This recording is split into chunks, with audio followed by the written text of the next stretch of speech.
Bien, saludos. El siguiente fue un mensaje predicado en un culto unido de iglesias en la ocasión del inicio en funciones del prefecto de nuestra provincia, ¿sí? Por tal razón, en ese programa mi audiencia fue mixta. Por un lado estaban los hermanos de las distintas iglesias convocadas para esa ocasión, y también estaba tanto el prefecto como otras autoridades de nuestra provincia, ¿sí? Y mi edad en esa ocasión, la edad a la cual me pude dirigir, oscilaba entre los 20 hasta los 60 años de edad aproximadamente. El título del sermón es El propósito de Dios para el gobierno terrenal. Este sermón estuvo basado en el libro de Romanos, capítulo 13, versículos 1 hasta el 8. Introducción. Empiezo con una pregunta. ¿Tiene Dios un propósito a través de los gobiernos, sean estos locales, nacionales o mundiales? Y de ser así, ¿cuál es ese propósito y cómo las dignidades pueden cumplirlo o no? Y a renglón seguido, quiero empezar mencionando que las relaciones entre la Iglesia y el gobierno o el Estado han sido notoriamente controversiales a lo largo de la era cristiana. Y a través de la historia se han probado por lo menos 4 modelos.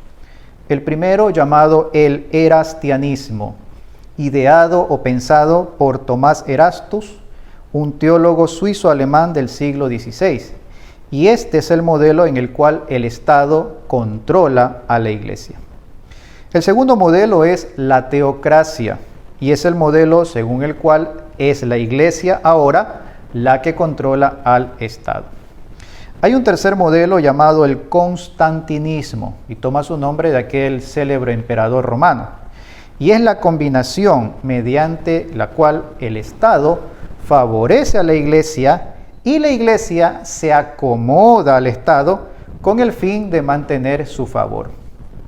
Y hay un cuarto modelo que se está promoviendo en estas últimas décadas, que es el modelo de la coparticipación, en el que la Iglesia y el Estado reconocen y alientan mutuamente las responsabilidades distintivas que cada cual ha recibido de Dios, en un espíritu de colaboración constructiva. Como podemos ver, a pesar de los distintos modelos, porque hay varios, yo acabo de mencionar solamente 4, de pronto hay más, pero a pesar de los distintos modelos e ideas de gobierno, Dios ha hecho prevalecer siempre su propósito en su pueblo y a través de ambas instituciones, tanto a través de los gobiernos como también a través de la Iglesia. Puntos principales del sermón. Primer punto principal. ¿Cuál es el propósito de Dios para la Iglesia en su relación con el gobierno o con los gobiernos? Y el propósito es principalmente que se someta a las autoridades, como lo dice la palabra de Dios. ¿Y por qué debe de someterse a las autoridades? Por lo menos el apóstol Pablo nos presenta 2 razones. La primera, porque las autoridades han sido establecidas por Dios. Los estados o los gobiernos terminan siendo instrumentos provistos por Dios para preservar al mundo del caos, ¿no? De pronto no podemos ni siquiera imaginar cómo sería un mundo sin leyes, sin legislaciones, sin gobiernos. Sería un total caos. Así que ahí está el primer propósito de Dios. Las autoridades han sido establecidas por Él. ¿Significa esto que Dios estableció a los Nerones, Calígulas, los Herodes, los Hitler o los Stalin? En ninguna manera, de ninguna manera. Dios ha provisto los modelos de gobierno, pero los personajes o las personas que ocupen esos modelos son responsabilidad nuestra. Y en la gran mayoría, o en muchos casos, hemos escogido mal, muy mal. Necesitamos de la presidencia, por ejemplo, de la figura de la presidencia, pero lo que no necesitamos es un mal presidente. Necesitamos de la alcaldía, pero lo que no necesitamos es un pésimo alcalde. Y necesitamos de la prefectura, pero lo que no necesitamos es un mal prefecto. Y la segunda razón por la cual debemos de someternos a las autoridades, según lo que dijo el apóstol Pablo, es porque la autoridad no es solo la persona, sino la dignidad que representa u ostenta. Tenemos la tendencia a enfocarnos en las personas, pero la autoridad no solamente está en el individuo, en el ser humano, sino en el sillón o en la autoridad que está detrás de él y la cual representa el cargo, el puesto, ¿no es cierto? Así que cuando nos sometemos a la autoridad, estamos honrando lo que está detrás de aquella persona, la dignidad que ostenta. ¿Cómo debe ser el sometimiento de los cristianos a la autoridad terrenal? Pues no debe ser un sometimiento ciego, ¿sí? Sino en sabiduría e inteligencia de Dios. Debemos someternos en todas aquellas cosas que, haciéndolas para los gobernantes, estamos también honrando y glorificando a Dios. Punto principal 2. ¿Cuál es el propósito de Dios para los gobiernos terrenales en su relación con sus dirigidos, gobernados y con la iglesia? Bueno, el primer propósito es refrenar el mal y promover el bien.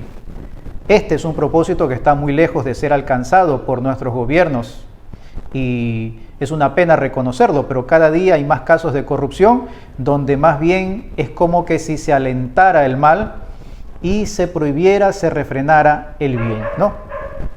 Y el segundo propósito de Dios para los gobiernos terrenales es servir al bien de la población en general, buscar su bienestar en todas sus formas y en todas las responsabilidades que a los distintos gobernantes o autoridades les competa. ¿Sí? Les compete. Ok. Conclusión.